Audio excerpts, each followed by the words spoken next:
this week. Instead, she's safely shut in her home, or I hope she's safely shut in her home in Los Angeles.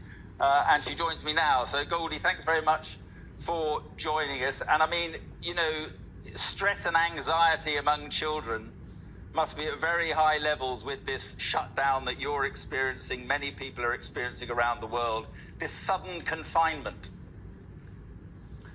Yes, it is. And what we've been trying to work with children for all these years started in after 9/11. And it was because our children are going to inherit the rest of this world. We have to make sure that we take care of their emotionality to teach them. So we're teaching them about their brain and how it works. And I want to share a little bit about that today because we have a lot of research on this. It's worked.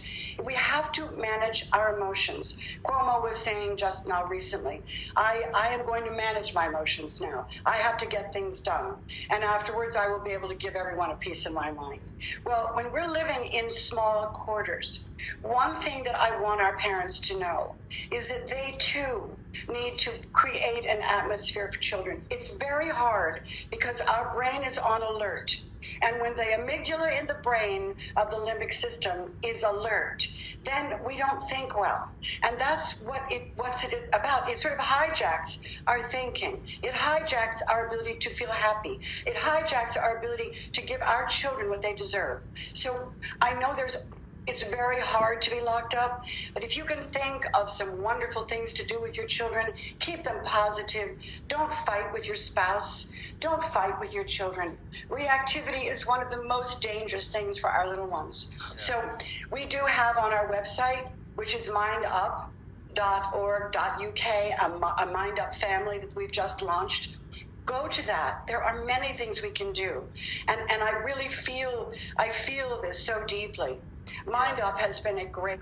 I just want to ask you, Goldie. I just want to ask you, Goldie. You mentioned there that you started it after 9/11.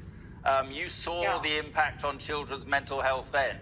You decided to launch the program. Do you think this will have a similar impact? I think that it will, for sure. One of the areas that we can look at, because we have positive and negative. We have, let's look at things optimistically or pessimistically.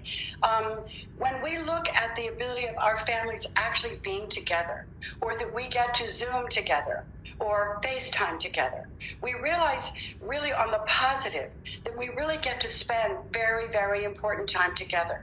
And it's why we have to look and create a calm in our own mind, because that will allow us to actually be in this moment with our children, in this moment, because one day, everyone, this won't be happening.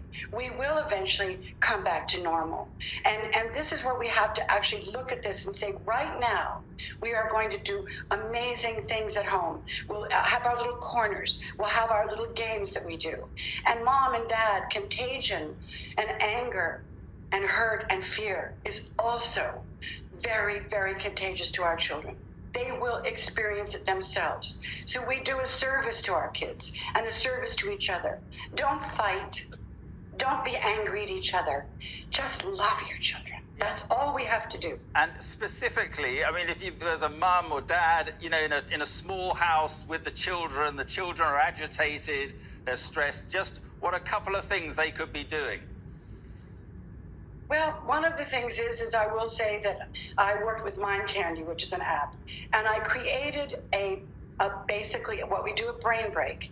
It's a form of a meditation, I suppose, but really it's short, but it gives children and parents and the whole family an ability to sit down together and quiet and calm our minds. And it's really been very effective. The other thing to do is to create games together, to tell positive stories, because the way the brain works, the more positive energy you have, the neurons actually fire together, they wire together. So we want to be able to give these children the ability to think optimistically in times when we are basically catastrophizing about what could happen. If you obey the rules, if you stay inside, if you really, really do, then you're doing everything you can do, and you'll probably come out okay. So I think there's an opportunity to be a little bit more optimistic. Yeah, well, look, it's good advice. Before you go, what do you make of the whole situation? Oh, that's a really good question. It feels very, very surreal in terms of where we are today. But I will say this. I've never felt more connected to the world. I've never felt more of one piece of the whole world. And we're all in the same boat together. Our emotions are just flying. We have to be able to hold hands together virtually and know that we need each other. And I think this is something that will come out of this, is that we all care. It doesn't matter whether we're rich or poor or any of it. We have each other. And if we can't hold on to that, I think we'll have more peace in the world. And that's what I think. All right. Well, and you are okay, are you? You're locked up there? I mean, are you all right? I'm fine. I'm locked up. I'm praying for everyone's good health and that this is over soon. And I just know one thing. If we think of others, sometimes we feel better. Sometimes that's a good thing to do, is to think about other people, not just ourselves. It'll help your mindset and your state of mind. And how do you think your government's dealing with it? How is Donald Trump dealing with it, do you think? Don't get me started. You didn't tell me you were going to ask that question. Oh, God. Well, I'm disappointed. Let's put it that way. okay. Well, he's not doing enough, or he didn't do it quickly enough. Oh no, of course not. I mean, that's very clear. There was, a lot of personal observations, which is not what we need. We need the facts, and we need to act quickly. And you can't dream this away. This is real, and everybody knows it. So, can't pull the wool over our eyes. We see it. Okay. So, And yeah, just, so I think. Yeah, go on. No, I was just going to say, I mean, I think that without, being cruel, which is not my nature, I think there was a lot of mistakes made. I really do. I think we could have gotten a much quicker head start on some of this. Okay, and just finally, away from the politics, your message to children around the world who may be feeling very nervous about what's going on. Remember that sometimes bad things can happen, but then what takes the place are good things. And we have to remember that this is a limited experience. This is not your whole life. Just like when you feel sad or angry or fearful, those emotions will go away. And what will replace them is a happy emotion.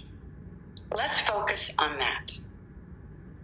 All right, Goldie, good stuff. And I hope, I wish you well through all this. And thanks very much. Thanks very much indeed for joining us, Goldie. Thank you for having me. Goodbye, everyone. Stay in good health. Thank you very much.